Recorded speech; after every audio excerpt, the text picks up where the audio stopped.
Halo Bapak dan teman-teman, perkenalkan kami dari kelompok 3, kelas A1, ingin menyampaikan hasil review kami tentang film pendek Bosku. Adapun anggota kelompok kami terdiri dari Petrus Suhendro, Muhammad Khalidava, Rias Tama, dan Sidki Gusti Pramanda. Ringkasan film Bosku.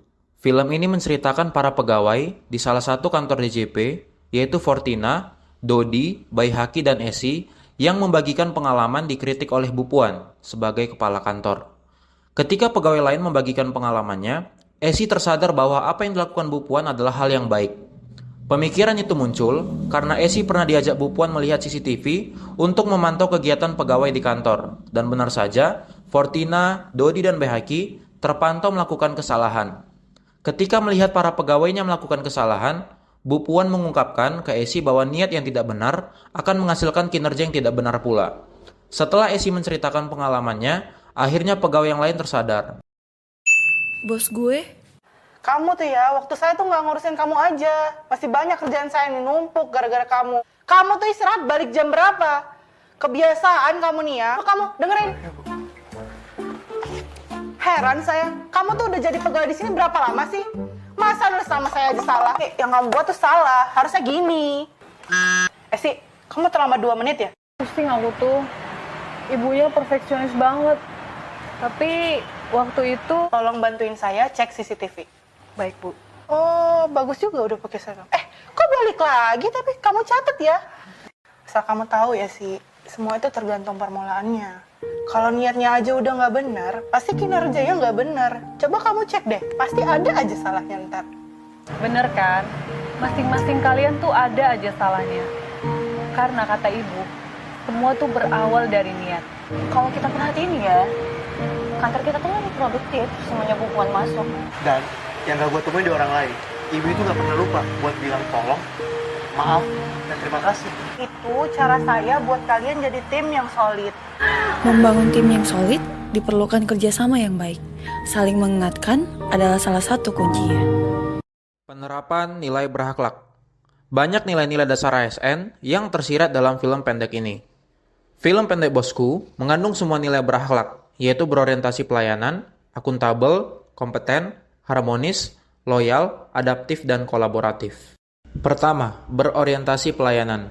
Berorientasi pelayanan ditunjukkan oleh Bu Puan yang menginginkan pegawainya untuk disiplin dalam bekerja dan menghindari kesalahan agar pelayanan yang diberikan kepada wajib pajak adalah pelayanan terbaik. Kedua, akuntabel. Nilai akuntabel diterapkan dengan memastikan bahwa pekerjaan yang dilakukan sudah sesuai peraturan.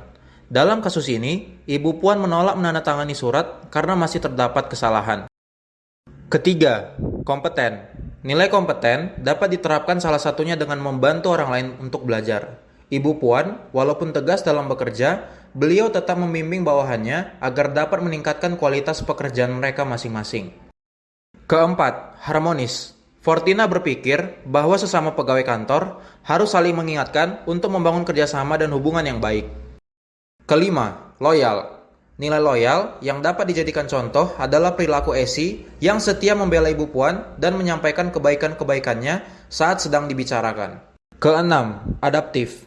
Cepat menyesuaikan diri dengan situasi yang mengalami perubahan merupakan salah satu penerapan nilai adaptif. Esi diminta oleh Bu Puan untuk tiba di kantor lebih awal dan Esi hadir sesuai permintaan Bu Puan. Ketujuh, kolaboratif. Esi yang mengingatkan pegawai lain bahwa yang dilakukan Ibu Puan adalah hal yang baik, menunjukkan keinginan Esi agar semua pegawai solid dan mendukung arahan Bu Puan. Selanjutnya adalah pelanggaran nilai berakhlak. Pada praktiknya, tokoh-tokoh yang ditampilkan dalam film pendek Bosku juga masih melakukan pelanggaran terhadap nilai dasar ASN berakhlak. Pertama, berorientasi pelayanan. Dodi tidak menerapkan nilai berorientasi pelayanan karena ia sering meninggalkan tugasnya saat jam kerja. Hal tersebut dapat menghambat pelayanan yang diberikan kepada wajib pajak. Kedua, akuntabel. Baihaki tidak cermat dalam membuat surat yang akan ditandatangani Ibu Puan.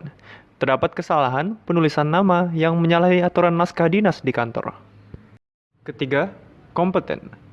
Esi masih kurang kompeten karena masih melakukan kesalahan dalam perannya sebagai sekretaris, sehingga mendapat teguran dari Ibu Puan.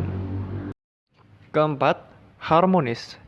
Pemikiran Dodi, Bayhaki, dan Fortina di awal yang menganggap Bu Puan cerewet, padahal kesalahan mereka kecil, menunjukkan adanya ketidakharmonisan atasan dan bawahan. Kelima, loyal. Dodi, Bayhaki, Fortina, dan Esi tidak menerapkan nilai loyal karena menggunjing kepala kantor tanpa memperhatikan perasaan kepala kantor. Keenam, adaptif. Perilaku tidak adaptif dilakukan oleh Dodi yang sudah sering diingatkan oleh Bu Puan, tetapi tidak kunjung berbenah. Ketujuh, kolaboratif. Nilai kolaboratif tidak dilaksanakan seutuhnya oleh Bu Puan di kantor.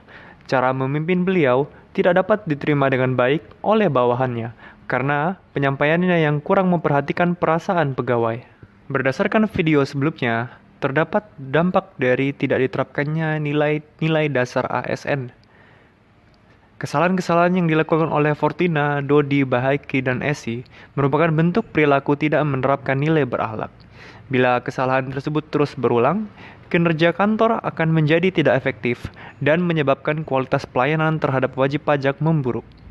Untuk itu, adalah suatu hal yang wajar bagi Bu Puan untuk mengkritik dan mengingatkan pegawainya agar mau berubah, sehingga para pegawai dapat lebih disiplin dan kompeten dalam melaksanakan tugas masing-masing.